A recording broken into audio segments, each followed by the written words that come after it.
এতগুলো দরজা, অথচ নেই বের হওয়ার কোনো সোজা পথ। এই রাজবাড়ির প্রতিটি দরজার পিছনে লুকিয়ে আছে গল্প। এই রাজবাড়ির ভেতরে আসলে রহস্যটা কি? বাংলাদেশে সত্যি কি রয়েছে ইন্ডিয়ার মুর্শিদাবাদের মতো হাজারটি দরজার রাজবাড়ি?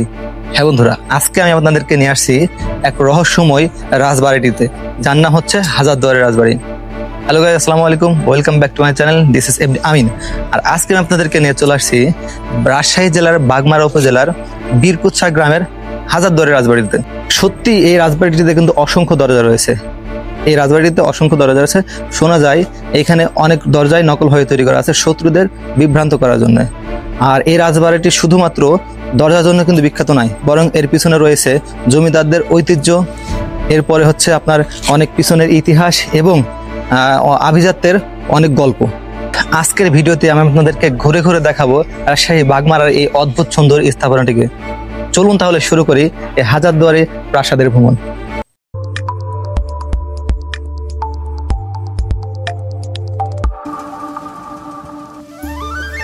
এই জমিদার বাড়ি অবস্থিত রাজশাহীর বাগমারা উপজেলার যুগিপাড়া ইউনিয়নের বীরকুচ্ছা গ্রামে, যা রাজশাহী শহর থেকে প্রায় 60 কিলোমিটার দূরে, নওগাঁর আত্রাই ও নাটোর নলডাঙ্গার উপজেলার সংলগ্ন পাশে। এই জমিদার বাড়ি গড়ে তুলেছিলেন ভারতের কাশী থেকে আগত জমিদার বীরেশ্বর বন্দ্যোপাধ্যায়, যিনি বীরবাবু নামে পরিচিত। তিনি শিকারী রাজা গোপাল ধামের কন্যা প্রভাতী বালার সঙ্গে বিবাহের পর এই এলাকাটি পান পরগনার হক হিসেবে। পরবর্তীতে দেশভাগের অভিঘাতে 1947 সালে তাদের পরিবার ভারতের হুগলি চন্দননগরে চলে গেলে এই বাড়িটি সরকারের দখলে চলে আসে। প্রত্নতত্ত্ব অধিদপ্তরের অধীনে থাকলেও সংস্কারের উদ্যোগ নেওয়া হয়নি এখনো। আজ এখানে ঘটে নানা প্রকার চুরি। মূল কাঠ, গ্রিল বা কাঁচ এখন নেই, শুধু অব্যবহৃত রয়েছে ইট, চুন সুরকি এবং ইতিহাসের ছায়া। গাইস, আমরা কিন্তু একদম রাজবাড়ির ভেতরে প্রবেশ করেছি। দোতলার উপর এখন আমরা আছি। আর চারপাশে চোখ রাখলেই শুধু চোখে পড়ে প্রাচীন দরজা, জানালা এবং মিহি কারুকাজগুলা। সবগুলো যেন এক একটা জীবন্ত গল্প বলে। এই প্রাসাদের দরজাগুলো ছিল সেগুন কাঠের, 3 স্তরে সুরক্ষিত। প্রথমে কাঠ, তারপরে লোহার গ্রিল, আর সবচেয়ে বাইরে দামি কাচের মোড়ক।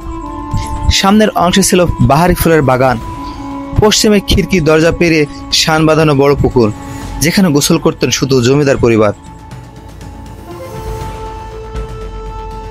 দুর্ভাগ্যজনকভাবে সংরক্ষণের অভাব আর দখল জটিলতায় স্থাপত্যের অনেকটাই জীর্ণ। স্থানীয় সংবাদ মাধ্যম জানায়, দেশের বিরল এই হাজারদুয়ারি জমিদার বাড়ি এখন অস্তিত্ব সংকটে। বিবর্ণ দেওয়াল, ভাঙা কাঠামো আর ধীরে ধীরে হারিয়ে যাচ্ছে ঐতিহ্যের চিহ্নগুলো। এমন সম্পদকে সত্যিকারের রক্ষা করতে হলে দরকার প্রাতিষ্ঠানিক সংরক্ষণ, ডকুমেন্টেশন আর ঐতিহ্য পর্যটন ভিত্তিক সঠিক ব্যবস্থাপনা। রাজশাহীর এই হাজারদুয়ারি রাজবাড়ির দরজাগুলো প্রাচীন হওয়ার জন্য সবগুলা বিলুপ্ত বা নষ্ট হয়ে গেছে। তবুও এইখানকার যে আর কি ব্রিক্স গুলা দিয়ে তৈরি করা, সেই ব্রিক্স গুলা কিন্তু অনেক মজবুত এবং অন্যরকম এক টাইপের, যার জন্য এই এখনো প্রাসাদটি সেরকম ভাবে ধ্বংস হয় নাই। ঠিক আছে, পাশাপাশি একটা বিষয় আপনাদের দেখায়, সেটা হচ্ছে রাজবাড়ির দোতলা থেকে বাইরে বেরোলে সুন্দর একটা সানসেটের মতো সিস্টেম করে রাখছে এখানে। কিন্তু এটা আর কি এটা কিন্তু একতলার ছাদ, কিন্তু বাইরের পরিবেশটা এত সুন্দর। যদিও এইদিকে ঝোপঝাড়ে পরিবর্তন হয়ে গেছে, ঝোপঝাড়ের জন্য জায়গাগুলো একদম একটু অদ্ভুত পোকামাকড় থাকার মতো পরিবেশ হয়ে গেছে। তবুও একটু আপনারা ফিল করে দেখেন, সেই রাজার আমলে বা জমিদারদের আমলে যে সুন্দর একটা প্লেসটা করে রাখছে, সেই সময়কার লোকেরা এখানে বসবাস করতো, যারা এখানে, তারা কতটা মনোরম একদম সুন্দর পরিবেশের মধ্যে থাকতো, একটু ফিল করে দেখেন।